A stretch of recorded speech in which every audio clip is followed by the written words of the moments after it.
అనగనగా ఒక అడవుల మధ్య చిన్న గ్రామం ఉంది. ఆ గ్రామం పేరు కరుణాపురం. ఆ కరుణాపురం చుట్టూ ఎప్పుడు పొగమంచు ఉంటుంది. రాత్రైతే మనుషులు ఉన్నారా? లేరా? అన్నంత సైలెంట్‌గా ఉంటుంది. ఆ కరుణాపురంలో ఒక చర్చి ఉంది. ఆ చర్చి దగ్గరికి వెళ్ళకూడదు. అక్కడ దేవుడు లేడు. చీకటి శక్తులు మాత్రమే ఉన్నాయని గ్రామంలో ఉన్న వారందరూ మాట్లాడుకుంటారు. గ్రామంలో మార్తా అనే అమ్మాయి ఉంది. ఆ అమ్మాయి రాత్రి ఒక్కసారిగా చాలా వింతగా ప్రవర్తించడం మొదలుపెట్టింది. కళ్ళు ఎర్రగా మారడం, అర్థం కాని భాషలో మాట్లాడడం. ఆ రాత్రి మార్తా చర్చి వైపు వెళ్ళింది.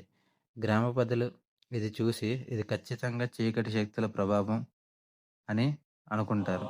వెంటనే చర్చి ఫాదర్ వచ్చి బైబిల్ ఓపెన్ చేసి చదివాడు. ఫాదర్ బైబిల్ చదువుతూ ఒక్కసారిగా కింద పడిపోయాడు. అప్పుడే అర్థమవుతుంది ఇది సాధారణమైన చీకటి కాదు అని. అసలు ఈ చీకటి శక్తులు ఎలా వస్తున్నాయి?